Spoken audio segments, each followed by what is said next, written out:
आज आपण पाहणार आहोत रवा लाडूचं मिश्रण जर घट्ट झालं अगदी दगडासारखं, लाडू वळताच येत नसतील तर घाबरायचं नाही।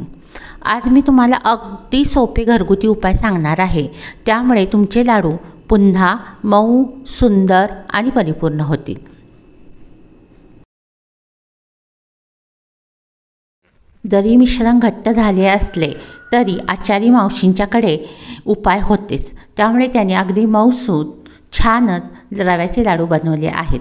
पाहू शकता कसा इझिली तुटतो आणि अतिशय चविष्ट हा लाडू झाला आहे।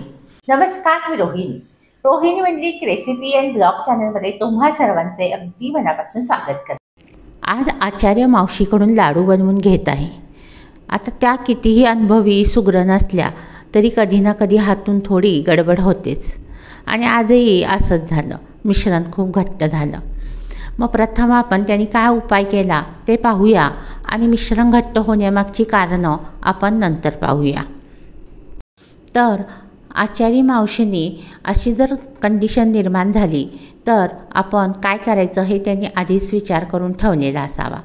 त्या नेहमी पाक करताना थोडा पाक बाजूला काढून ठेवतात, म्हणजे समजा जर चुकून अशा प्रकारे मिश्रण घट्ट झालं तर तो पाक त्यामध्ये मिक्स करता येतो आणि लाडू वळता येतात। हे पहा, एका पातेल्यात थोडा पाक काढून ठेवला होता, त्यांनी असं थोडा थोडा पाक टाकून मिश्रण ओलसर करून सर्व लाडू बांधले आहेत। हे पहा, अशा प्रकारे छानपैकी एकजीव करून थोडा पाक टाकून मग त्यांनी ते लाडू बांधले आहेत। बापरे, किती घट्ट झालं आहे हे पाहू शकता। अगदी दगडासारखं मिश्रण झालं आहे। ते प्रथम अगदी सुट्ट करून घ्यायचं आहे, अगदी मोकळं मोकळं करून घ्यायचं आहे। मावशी करून घेतात त्याप्रमाणे असं तूप टाकलेलं आहे, असं थोडं थोडं तूप टाकून घट्ट झालेलं मिश्रण जे असतं ते फोडून एकजीव सर्व तूप करायचं आहे आणि त्यानंतर त्या पाक घालतात। बाजूला काढून ठेवलेला आहे पाक, तो त्यामध्ये घालतात आणि लाडू वळतात।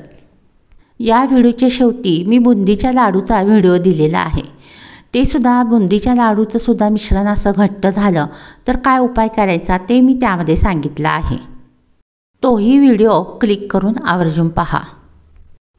आता मावशींनी सर्व तूप रव्याच्या मिश्रणामध्ये छानपैकी मिक्स करून घेतलं आहे।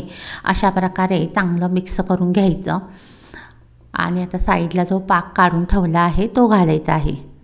जर पाक नसेल तर थोडीशी साखर घेऊन थोडासा पाक तयार करून मग यामध्ये मिक्स करा, लाडू छानच होणार।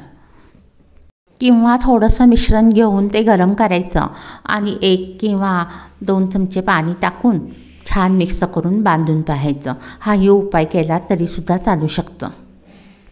व्हिडिओ उपयुक्त वाटला असेल तर प्लीज एक लाईक करा आणि मित्रमैत्रिणी, नातेवाईक यांना शेअर करा। तर मैत्रिणींनो, एक गोष्ट लक्षात ठेवा, इथे काही मी टिप्स देत आहेत त्या फॉलो करा। रवा नेहमी मंद आचेवर भाजा, पाक एकतार झाला की लगेच बंद करा, मिश्रण कोमट असताना लाडू वळायला सुरुवात करा आणि संयम ठेवा, तुमचे रवा लाडू नक्कीच परिपूर्ण होतील।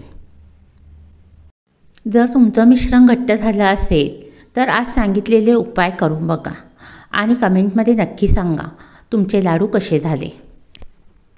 तसेच माझ्या चॅनेलला भेट देऊन परफेक्ट रव्याचे लाडू ही रेसिपी नक्की पहा। जरी मिश्रण घट्ट झाले असले तरी आचारी मावशींच्याकडे उपाय होतेच, त्यामुळे त्यांनी अगदी मऊसूत छानच रव्याचे लाडू बनवले आहेत। पाहू शकता कसा इझिली तुटतो आणि अतिशय चविष्ट हा लाडू झाला आहे। रेसिपी आवडली असेल तर लाईक करा आणि चॅनेलवर जर पहिल्यांदा आला असाल तर आठवणीनं सबस्क्राईब करा, म्हणजे मी रेसिपी अपलोड केल्या त्याचं नोटिफिकेशन तुम्हाला पटकन मिळेल। आणि तसेच मित्रमैत्रिणींना शेअरही करा। असेच आपण पुन्हा भेटू एका छानशा रेसिपीसह किंवा ब्लॉगसह। धन्यवाद।